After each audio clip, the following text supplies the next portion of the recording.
Hola, bienvenidos a Encuentro FEVILAC. Espero que estén disfrutando de los temas que hemos presentado hasta el momento.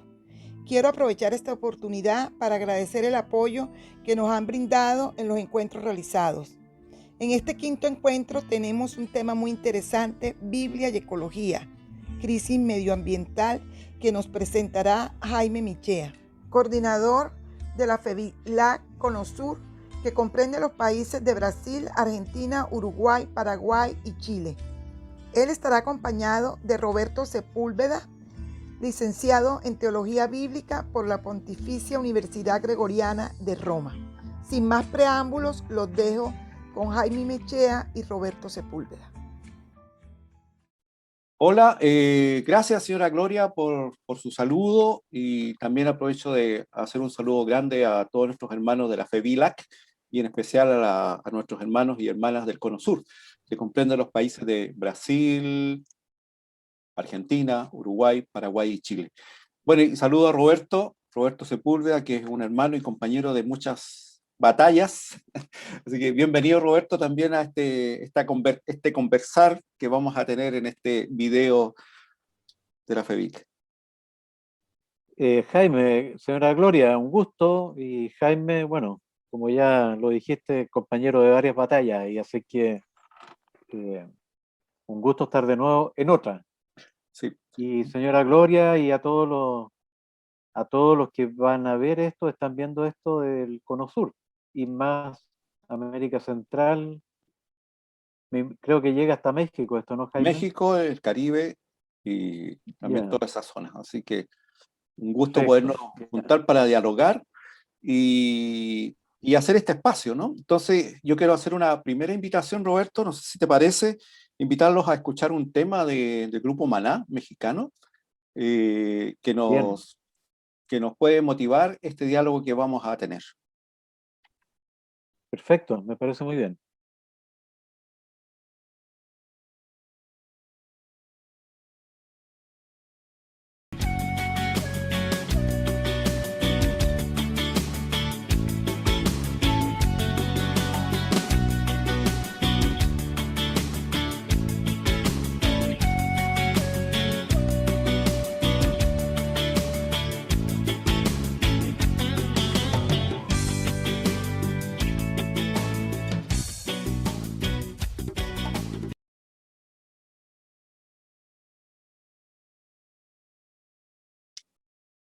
Bueno, hemos escuchado el video y hemos visto las imágenes también, que de pronto son bastante fuertes, ¿no?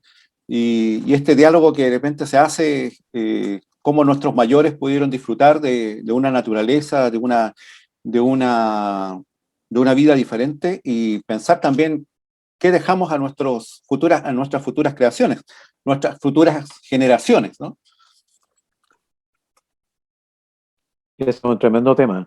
Sí. Pensamos en nosotros nomás y no pensamos en los que vienen. Exactamente, sí. Yo recordaba una entrevista a una ambientalista brasileña que decía que el problema de los políticos cuando hacen leyes es que piensan en ellos y no piensan que tienen nietos.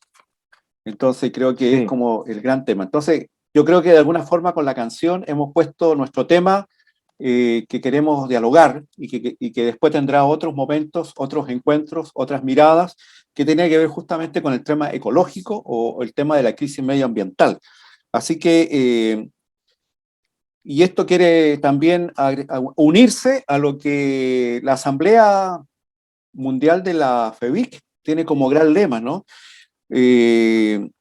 Proclamar la palabra fuente de vida para un mundo frágil, ¿no? Que está tomada e inspirada en el texto de Romanos 8.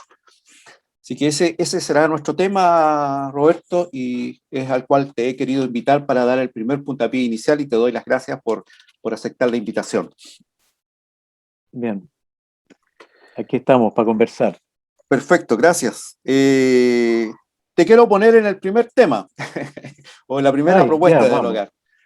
Muy bien. El tema de una sola crisis. ¿Es solo la crisis medioambiental o estamos dentro de una serie de otras crisis que nos interpelan y que nos motivan, ¿no es cierto?, a hacer este proceso de reflexión y de acción también? Bueno, ahí hay un par de lecturas que uno podría hacer. Una es quedarse solo en la dimensión medioambiental y darnos cuenta que estamos en una crisis eh, que tiene como varias manifestaciones, ¿no? Pero si uno empieza a mirar las manifestaciones, que yo diría al menos 4 manifestaciones que están ahí a la mano, que son fáciles de tocar, uno empieza a darse cuenta que en realidad la crisis es mucho más que cuidar un arbolito o cuidar el agua. En realidad el tema es multidimensional y diría que todo lo que tiene que ver con la crisis medioambiental es parte de una crisis global en el sentido que encierra muchos aspectos, muchas dimensiones, ¿ya? No es solo una. Eh, pero ahí veamos, digamos, como lo que suele tenerse como característica de la crisis ecológica, ¿no? Por un lado, cierto está el tema del agotamiento de los recursos, ¿ya? Claro. Y especialmente los recursos no renovables. Eso está ahí a la vista. Y eso nos Eh, habla de la sobreexplotación también, ¿no? exacto. Entonces, cuando tú decías estos políticos, cuando hacen leyes, no piensan en sus nietos, pero tampoco piensan en sus nietos los que explotan los recursos. Ellos solo están viendo cómo engorda su billetera, nada más. Ajá. Eh, un segundo aspecto también que suele caracterizar a la crisis ecológica es la reducción de la biodiversidad, ¿ya? Y cómo los ecosistemas se van destruyendo sistemáticamente. Parece una redundancia, pero el ecosistema eh, va en un proceso de deterioro o de destrucción a propósito también del agotamiento de recursos o de la sobreexplotación de los recursos. Y eso trae otra variante, hay una derivada que tiene que ver con la contaminación en todas sus formas, ¿no? La contaminación del aire, la contaminación del agua, la contaminación del suelo, contaminación acústica, etcétera. O sea, también es multidimensional.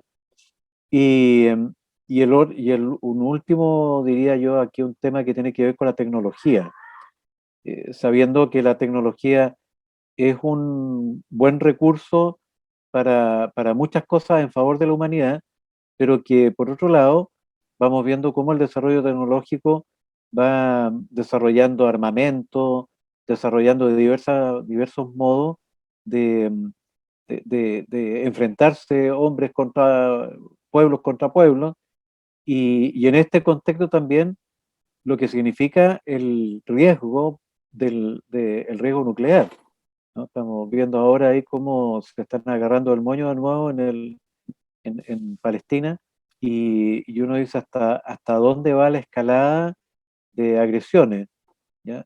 130 misiles de un lado y es como el póker de la muerte, Claro. pero eso también eh, encierra el riesgo de un desastre nuclear porque falta un cabeza caliente que se le ocurra definir las cosas de una vez por todas y tira una bomba nuclear y se acabó el cuento, ya con todas las consecuencias que eso trae para el lugar, pero también para todo el planeta. Sí. Y Roberto, esta realidad que Pero- tú, perdón, que tú estás planteando también, obviamente trae como secuelas o vienen como encadenadas otras realidades, otras crisis, ¿no? Porque estamos hablando que frente a la crisis medioambiental, ¿no es cierto?, que provoca la falta de agua por la sobreexplotación, ¿no es cierto?, trae al mismo tiempo una crisis social, trae una crisis económica y hoy lo que vivimos como una crisis sanitaria, ¿no? sí, ahora yo diría, previo a esa crisis, o que está tal vez dentro de las posibles causas, eh, hay un tema ético de por medio que se nos pierde de vista. O sea, nosotros miramos las consecuencias, ¿no? Que son como estos elementos que está describiendo, pero, pero hay causas también que hay que tenerlas en cuenta y que son parte de la crisis, porque tiene que ver con una mirada ética del planeta y de la humanidad, tiene que ver también con voluntades políticas, tiene que ver con liderazgos que están asociados también a todo este tipo de cosas. O sea, por ejemplo, en la sobreexplotación tiene que ver con la ética de los que explotan pero tiene que ver también con la voluntad política de los que hacen las leyes y tiene que ver también con el liderazgo de quienes conducen los pueblos, ¿ya? Entonces, por eso decimos que hablamos de la crisis medioambiental, eh, pero que en realidad no es una crisis solo medioambiental, es una crisis global, tiene diversas aristas, ¿no? Y se invocan distintas cosas también, ¿no? Se suele también decir que asociado a esto está el tema de la explosión demográfica, la investigación científica, pero también hay otro tema ahí, y es cómo el ser humano se ve a sí mismo y cómo se ve en relación a otros seres humanos y cómo se ve en relación también al, al, al medio en el que está situado, ¿no? Sí, Entonces, frente a cuando eso, estamos... sí, sí, Roberto, perdona, justamente en estos últimos tiempos, o en estos últimos estos meses, yo creo que me he tenido que ir involucrando, nos hemos ido encontrando con distintos hombres y mujeres, ¿no es cierto?, que han entrado en este mundo de preocuparse y hacer manifestación sobre este tema. Eh, Sobre todo porque cuando hay una crisis medioambiental es porque detrás hay un tema también económico, ¿no? Tiene que ver también sí. con eso. Entonces, y qué importante lo que tú dices, porque eh, el gran tema de fondo es sentirnos y vernos que somos seres en relación. No somos individuales ni solamente vivimos nuestro mundo en este modelo económico que nos dice que el individualismo y el progreso personal es lo único que importa, ¿no? Sino que somos seres en una profunda relación. Y pensaba, ¿no es cierto?, cómo cada día hay más comunidades, hay comunidades cristianas, ya sean católicas, protestantes o espiritualidades también, que de alguna forma se han empezado a autoconvocar para no solo hacer las famosas 3 R, ¿no? Como es reciclar, reutilizar y reducir. No es solo eso, sino No, que no es solo eso. es mucho más que eso, ¿no? Sí. Hay como querer dar distintas respuestas, ¿no es cierto?, a esta crisis medioambiental y ecológica, ¿no? Sí, y ahí, bueno, ahí yo quiero volver sobre dos temitas, digamos, que son también parte de todo este enjambre.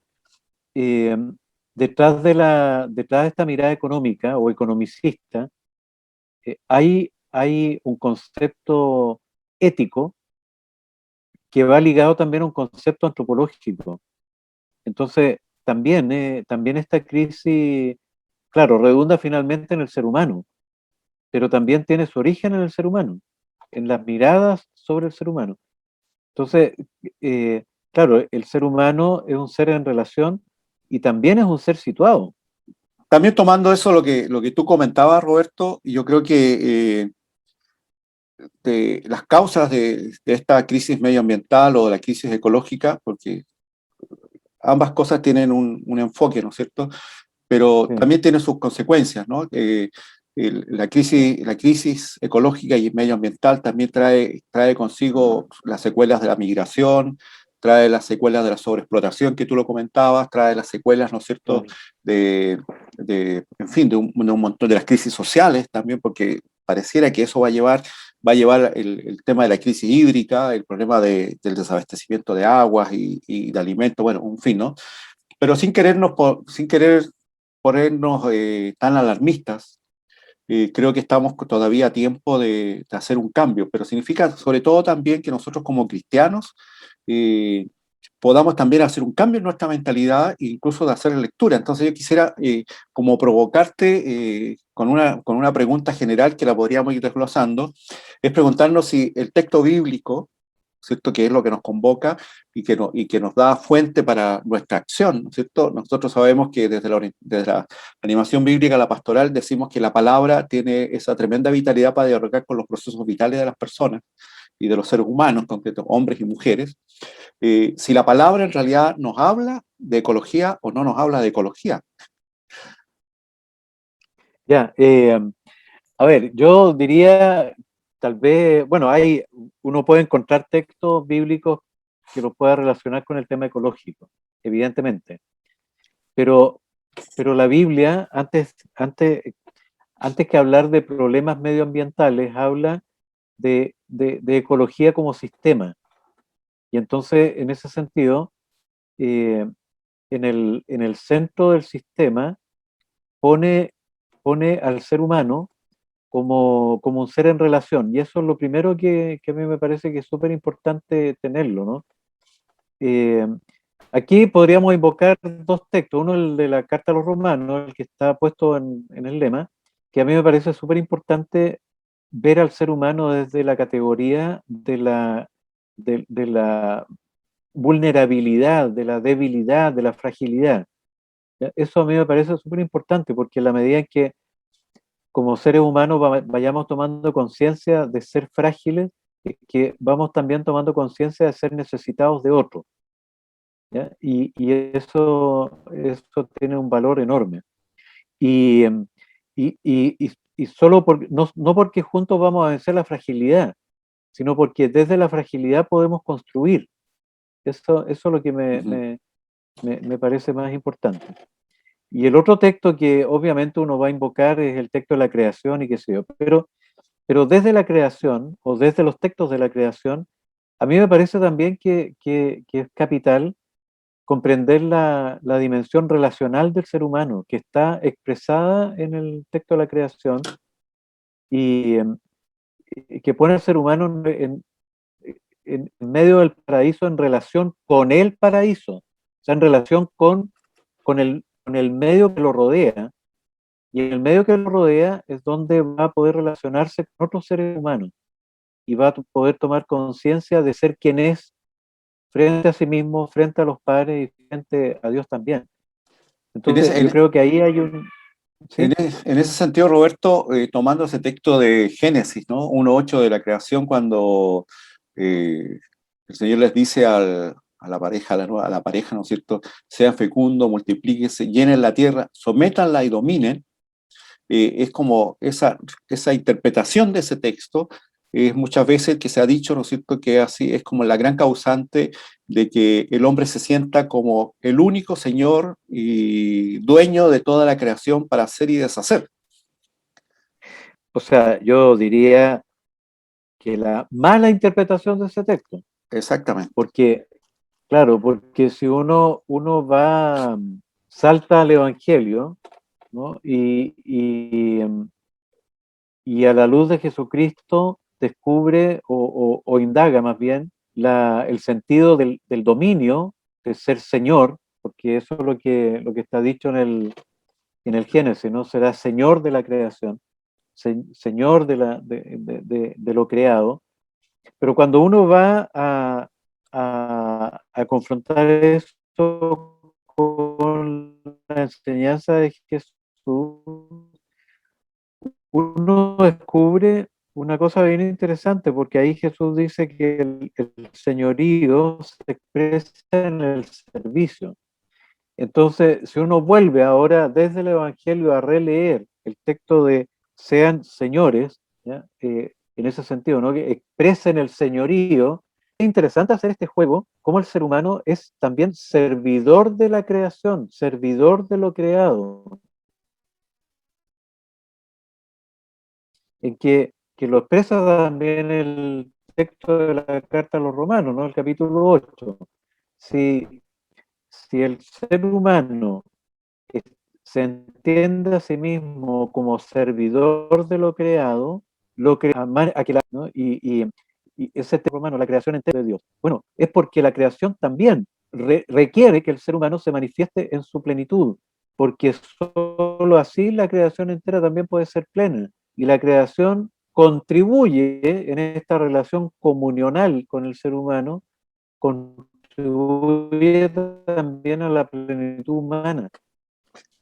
Y ese circuito nosotros lo hemos cortado, ese circuito nosotros lo hemos roto.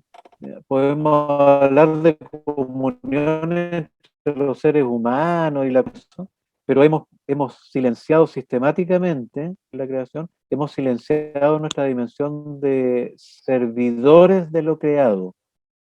En ese sentido, Roberto, sin duda que este tema de hacer una nueva relectura necesaria en las comunidades para releer estos textos, como tú dices, ¿no es cierto?, en este sentido del servicio, Y en ese sentido también vuelvo a retocar lo de antes, ¿no? Esta relectura en sentido de relación, ¿no? Estamos en relación con la naturaleza, estamos en relación con todo el cosmos, pero también en relación con los demás. Y en ese sentido, algo que de alguna manera también uno lo va viendo, ¿no? La necesidad de buscar como nuevas metáforas y conceptos que puedan decir la relación entre Dios y la creación, ¿no?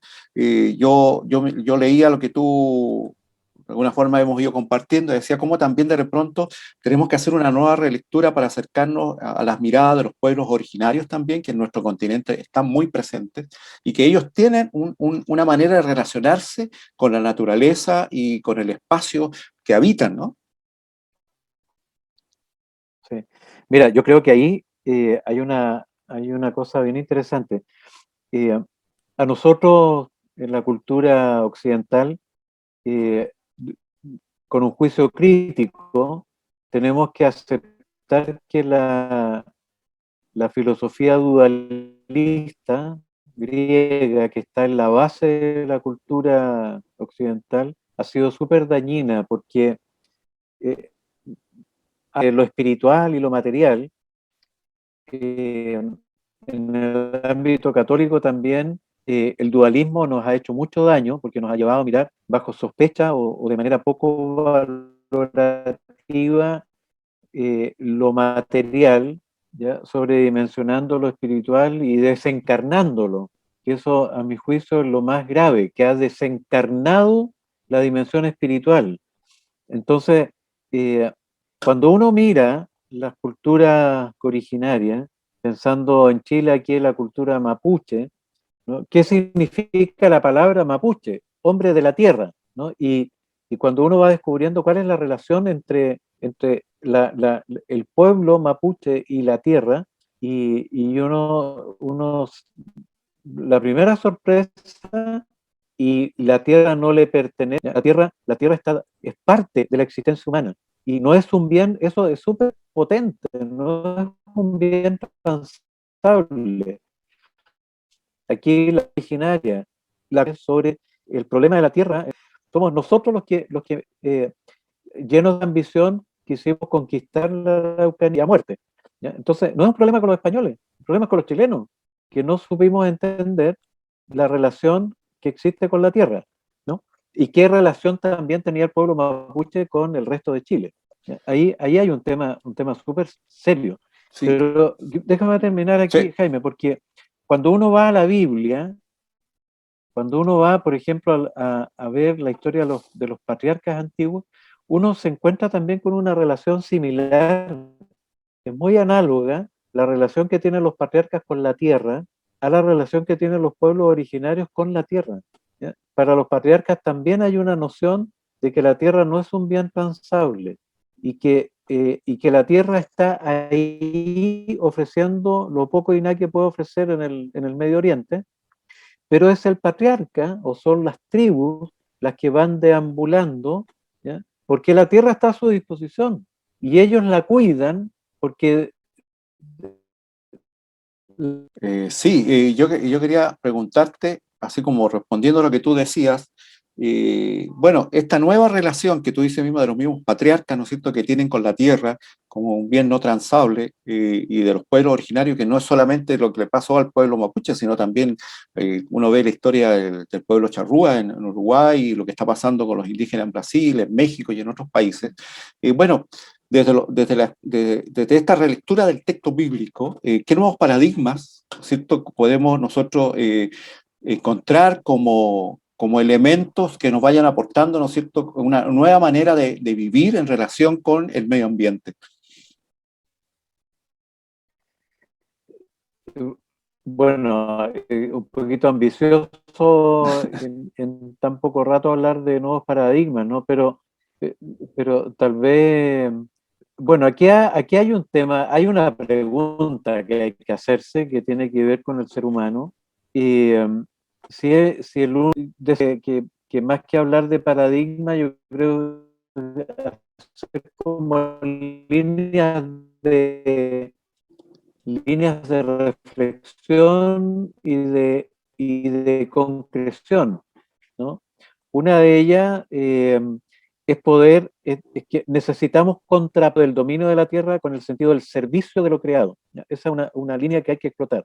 Un segundo aspecto que me parece súper importante también es aprender a explicitar el valor de todo lo creado, porque según el texto bíblico, ¿no? Y nosotros como creyentes lo tenemos a la vista, eh, todo lo que existe fue creado por Dios, por lo tanto todo tiene valor, porque la fuente es la misma, no solo el ser humano.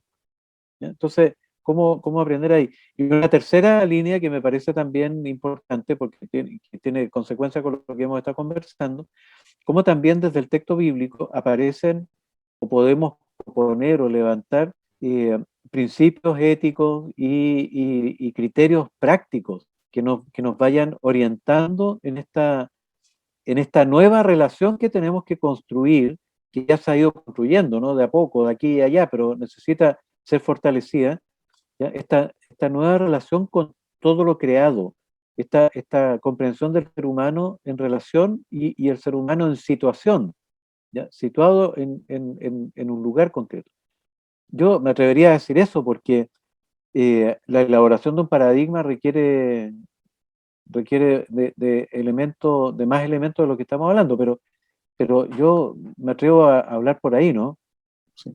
Yo creo que en ese sentido quisiera retomar esto de la relectura del texto o la forma como nos vamos acercando al texto, ¿no es cierto? Desde esta mirada que nos hace la animación bíblica, ¿no? Vida, texto, vida, frente a la realidad que nos toca vivir, la constatación de esa realidad que tenemos, cómo desde la relectura del texto se nos van generando criterios prácticos que nos ayuden personal y comunitariamente a ir teniendo como un discernimiento de la comunidad y de los creyentes que busquemos nuevas formas de vida y nuevas formas de relacionarnos, ¿no?